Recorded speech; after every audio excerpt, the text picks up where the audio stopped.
नमस्कार, मैं वहीद अहमद और आप देख रहे हैं आईपा यानी all India progressive politics association, जहां हम बात करते हैं प्रगतिशील राजनीति, सोशल डेवलपमेंट की।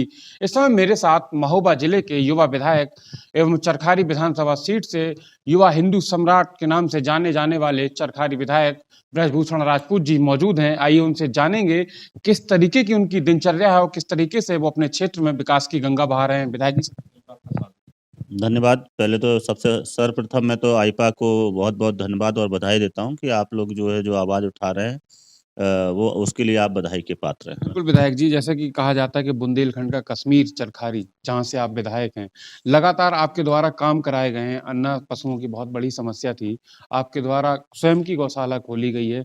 किस तरीके से मन में भाव आया, किसानों की जो सबसे बड़ी समस्या थी जो, उसको हल करने का आपके द्वारा प्रयास किया? बायत जी देखिए अन्ना पशुओं की समस्या को लेके हम लोग पहले से ही लड़ रहे थे क्योंकि ये अन्ना पशुओं की समस्या जो है पिछली सरकारों की देन है। क्योंकि उन्होंने अन्ना पशुओं की समस्याओं के निस्तारण के लिए कोई कार्य नहीं किया। सपा व बसपा की जो सरकारें रही हैं ये लोग गाय को काट के खाने वाले लोग हैं। तो इन लोगों ने कभी भी गाय की चिंता नहीं की है। जिसके कारण से जो अन्ना गाय है जो बीमार हैं, बूढ़ी है, बैल हैं जिनका अब बैलों का उपयोग नहीं है क्योंकि कृषि के लिए ट्रैक्टर आ चुके हैं। तो बैलों को कोई रखता नहीं है, खिलाता नहीं है, देख-रेख नहीं करता है। तो इसलिए हाँ, हमारा पहले से ही मन था। मैं जब लगभग 2005 में मैंने अपनी एजुकेशन कंप्लीट की थी, तभी मैंने राठ में कुसमाखेड़ा में पहली एक गौशाला खोली थी जब हमारे बुंदेलखंड में सूखा पड़ा था। इसके बाद विधायक बनने के बाद तुरंत बाद ही वो मन में चिंता थी क्योंकि गौ भक्त हूँ, गौ माता से प्रेम करते हैं हम सभी जितने भी हिंदू धर्म से जुड़े हुए लोग हैं क्योंकि बचपन में माँ के दूध के बाद में हम लोग गाय का ही दूध पीते हैं। तो इसलिए हम लोग गौ को गौ माता मानते हैं क्योंकि एक लंबे समय तक हम गाय का ही दूध पी के अपना जीवन यापन करते हैं। उसको लोग दूसरे तार्किक उद्देश्य से लेते हैं मगर अपनी-अपनी भावनाएँ होती हैं। तो हम लोग इसलिए गाय को माता मानते हैं। इसलिए विधायक बनने के बाद मैंने अपनी स्वयं की 60 बीघा ज़मीन में जो है गौशाला के नाम एक एनजीओ बना के गौशाला के नाम पे की और उसमें एक भव्य गौशाला का निर्माण करा के और लगभग 600-700 गायों की हम लोग वहाँ सेवा करते हैं। विधायक जी, दूसरा सवाल ये है कि आप लगातार साढ़े 4 साल से ज़्यादा से विधायक हैं। राजनीति देखा जाए तो विरासत में मिली आपको। आपके पिताजी पूर्व सांसद रह चुके हैं, उनके लिए एक नारा था, बुंदेलखंड का वीर सपूत गंगाचरण राजपूत। अब चरखारी विधायक इस नारे को कैसे कन्वर्ट करते हैं या इस नारे को कैसे देखते हैं? अ, मेरा जो बचपन ही है संघर्षपूर्ण रहा है। आप यूट्यूब चैनल को खोल के देखिएगा, मेरा नाम डालिएगा, बुंदेलखंड अधिकार सेना का नाम डालिएगा, तो मेरे संघर्ष के बारे में आप जान जाएँगे। जब लोग मुझे नहीं जानते थे, जब मैं संघर्ष करता था, तब वो लोग मुझे पहचानते नहीं थे। तो जब मैं विधायक बन गया तो लोकप्रियता अधिक हुई, नाम बड़ा हुआ तो लोगों को लगा अब फिर लोगों को लगता है कि विरासत है, मतलब कुछ किया नहीं है, पिताजी ने टिकट दिला दिया। नहीं, पिताजी ने उनका हर पुत्र के साथ पिता का आशीर्वाद होता है और बगैर बड़ों के आशीर्वाद से कोई पुत्र आगे भी नहीं बढ़ पाता है। तो मैंने बुंदेलखंड की लड़ाई लड़ी है और कई बार मैंने नेशनल हाईवेज़ को जाम किया, धरना, आमरण, अनशन कर कांग्रेस दफ्तर में आंदोलन एक बड़ा किया जिसमें मैं लखनऊ में 18 दिन जेल में रहा। मेरे हाथों में फ्रैक्चर हुआ और संघर्ष के 36 मुकदमे मेरे ऊपर दर्ज हैं। विधायक जी, तो फिर इस नारे को जो नारा था पुराना, बुंदेलखंड का वीर सपूत गंगाचरण राजपूत, क्या इसको बदल के बुंदेलखंड का वीर सपूत ब्रजभूषण राजपूत कर दिया जाए? हाँ, ये तो जनता जो करेगी वही तय होता है। हम लोग तो सेवक हैं, सेवा करते हैं। बाकी उपाधि क्या देनी है, वो तो जनता को तय करना होता है। जिस तरीके से आपने अभी कुछ देर पहले कहा था कि आप लगातार अगर दोबारा से जनता आपको चुनती है, तो आप जो 80% किसान हैं यहाँ के चरखाड़ी विधानसभा के, पूरी विधायक निधि किसानों के खेतों में लाइट पहुँचाने में लगाएँगे। तो इसलिए मैंने कहा कि आपका नाम क्यों ना बुंदेलखंड का वीर सपूत ब्रजभूषण राजपूत कर दिया जाए।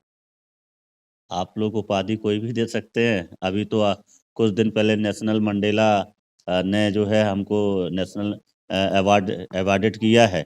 और मदर टेरेसा यूनिवर्सिटी ऑस्ट्रेलिया ने मुझे डॉक्टरेट की उपाधि दी है, मेरे कामों की सराहना करते हुए, मेरी सेवा भावों को देखते हुए, गौ भक्ति को देखते हुए, कोरोना काल के कार्यकाल में जो मैंने सेवाएँ की हैं, उन उन इन सारी चीज़ों को देखकर पूरे भारत में एक विधायक को मात्र सम्मानित किया जाना अपने आप में मैं गर्व का भी महसूस करता हूँ और मैं जनता का भी ऋणी हूँ कि वो मुझसे इतना स्नेह और प्यार करते हैं। अगर उनका प्यार मेरे साथ नहीं होता तो शायद इतना बड़ा सम्मान मुझे प्राप्त नहीं हो रहा होता। बिल्कुल, निसंदेह जनता का प्यार आपके साथ है। विधायक जी, 4.5 साल के कार्यकाल में आपके द्वारा कौन से ऐसे बड़े कार्य हैं, जिनको लेकर आप अगले चुनाव में जाना चाहेंगे? अ, हम लोग हमारे देश के प्रधानमंत्री जी के आह्वान पे देखिए आपको पता ही है, हमने सबसे पहले गौरारी गाँव को गोद लेके जो हमारे विधानसभा का सबसे पिछड़ा गाँव था। सब लोगों ने देखा होगा वहाँ की तस्वीरें जब मैं विधायक नहीं था तब वो कैसा था और जब मैं विधायक बना उसके बाद गौरारी गाँव की आज क्या स्थिति है, ये किसी से छुपा नहीं है। आज गौरारी गाँव बुंदेलखंड का सबसे सुंदर और हाईटेक गाँव में गिना जाता है। लगभग 1 करोड़ 20 लाख रुपए मैंने अपनी विधायक और बुंदेलखंड विकास निधि से वहाँ खर्च किया।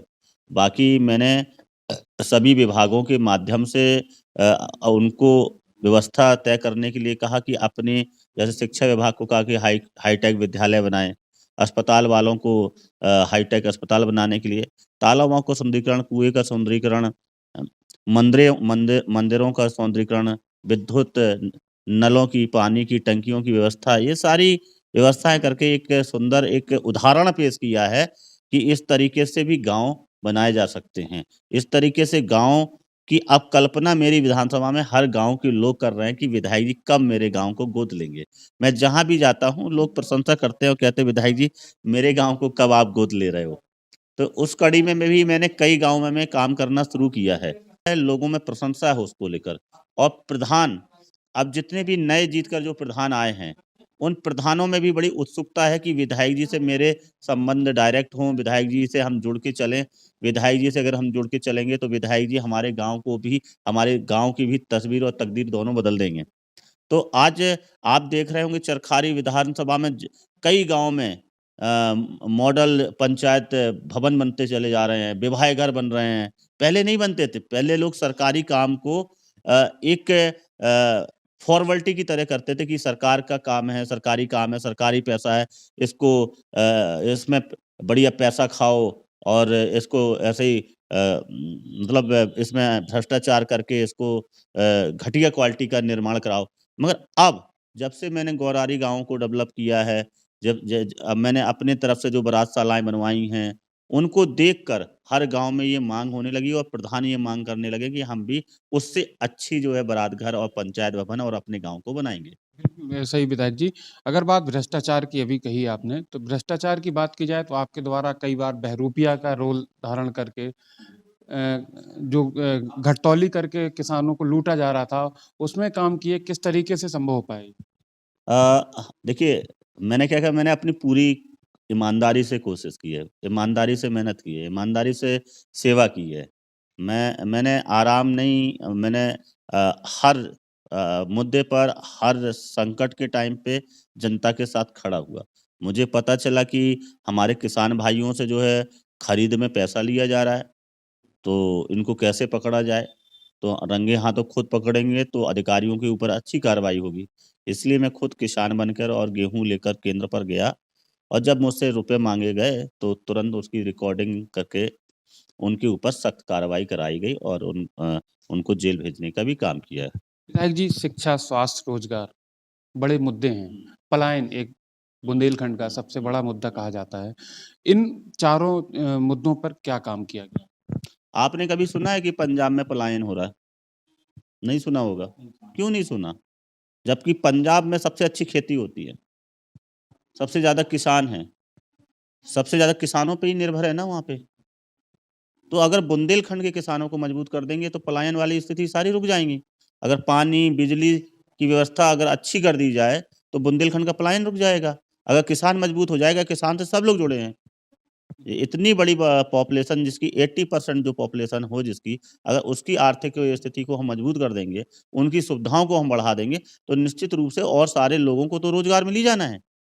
चाहे वो बढ़ई हो, नाई हो या विद्यालय हो, व्यापारी हो, कोई भी हो, सबको सबका लाभ हो जाएगा। इसलिए मेरा मेरा इसलिए संकल्प है कि मैं अब पूरी विधायक निधि जो है किसानों के चरणों में समर्पित करूँगा और उनके खेतों में पंजाब की तर्ज पे लाइट लगवाऊँगा और अपने यहाँ के किसानों को जो है पंजाब के किसानों की तरह मजबूत बनाने का काम करूँगा। विधायक जी, रोजगार की बात की जाए तो आपके द्वारा एक एकेडमी चलाई जा रही है, युवाओं को आगे लाने के लिए प्रयास किया जा रहा है। अब तक उस एकेडमी से कितने युवाओं को रोजगार मिल सका? सैकड़ों बच्चियों को उसमें रोज़गार मिला है, सरकारी नौकरियों में भर्ती हुए हैं, पुलिस में, आर्मी में भर्ती हुए हैं। कुछ बच्चे जो पुलिस में और आर्मी में नहीं जा पाए हैं, तो प्राइवेट एजेंसियों के द्वारा हायर किए गए हैं, अच्छी कंपनियों में अच्छे पैकेज में काम कर रहे हैं। तो ये अच्छा कदम है और इसको लेकर भी हम अब आगे जो हमने सिर्फ़ चरखारी तक सीमित रखा है, इसको अपने तीनों ब्लॉक है हमारे यहाँ, तीनों ब्लॉक के स्तर पर इसको हम चलाएँगे कि और बड़ी संख्या में हमारी विधानसभा के नौजवान पुलिस और आर्मी में भर्ती हो सकें। आपकी नज़र में जिस तरीके से स्वास्थ्य की व्यवस्था महोबा ज़िले की है, खराब है। शिक्षा की बात की जाए तो शिक्षा की भी उतनी अच्छी व्यवस्था नहीं है।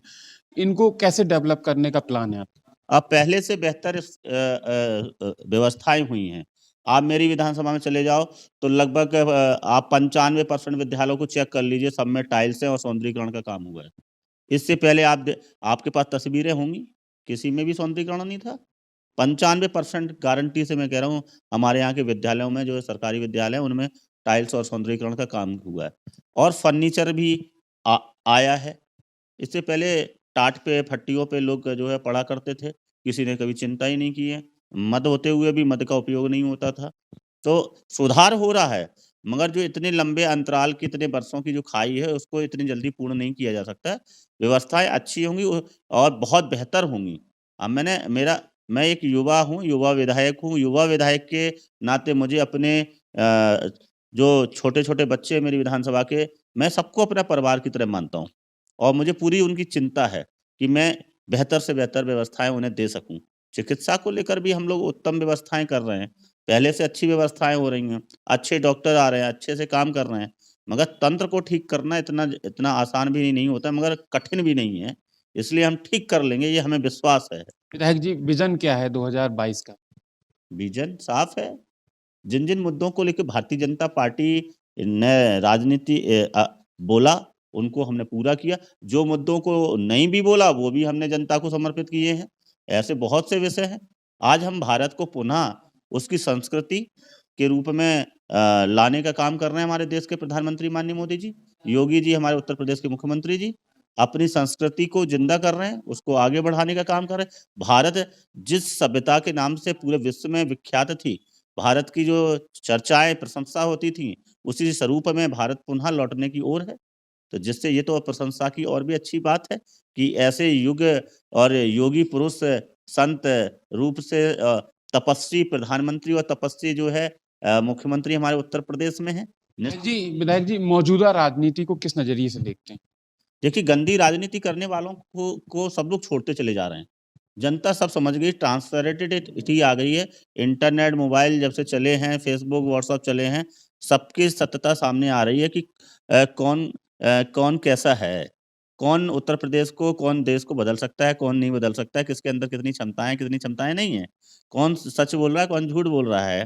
तो सारी चीज़ें लोगों के सामने बहुत जल्दी आ जाती हैं, इसलिए जनता अपना निर्णय स्वयं देगी। इसमें मेरे मेरे मैं अगर झूठ बोलूँगा तो मेरे साथ नहीं रहेगी, वो झूठ बोलेंगे उनके साथ नहीं रहेगी। क्योंकि जनता अब सत्य के साथ में है और सत्य आप जान ही रहे हैं, मोदी जी कितने घंटे काम करते हैं और कितनी मेहनत करते हैं, योगी जी कितने घंटे काम करते हैं, कितनी मेहनत करते हैं। उनके कार्यकाल में आज गुंडागर्दी नहीं है, अपराधियों के ऊपर बुलडोज़र चल रहे हैं। गरीबों को आवास, शौचालय मिल रहे हैं, माताओं-बहनों को उज्ज्वला योजना के साथ गैस सिलेंडर मिल रहे हैं। ये सारी चीज़ें आज छूआ-छात को, जातिवाद को खत्म करते हुए मोदी जी एक सफाई कर्मचारियों के पैर धोकर संदेश दे रहे हैं। देश का इतना बड़े पद पे बैठने वाला व्यक्ति ने आज तक देश में कभी ऐसा संदेश नहीं दिया। मगर हमारे देश के प्रधानमंत्री जी ने संदेश ही नहीं दिया है। वास्तव में उनके हृदय में देश को आगे ही नहीं ले जाने की, जबकि अपने पुराने रूप में अखंड भारत बनाने की जो मन में उनकी कल्पना है, उस ओर वो बढ़ रहे हैं। ये थे महोबा की चरखारी विधानसभा सीट से भाजपा विधायक ब्रजभूषण राजपूत, जिन्होंने हमारे हर सवाल का बड़ी बेबाकी से जवाब दिया। अगर आपको हमारा चैनल पसंद आ रहा हो तो कृपया लाइक, सब्सक्राइब और बेल आइकन दबाना ना भूलें। महोबा से वहीद अहमद।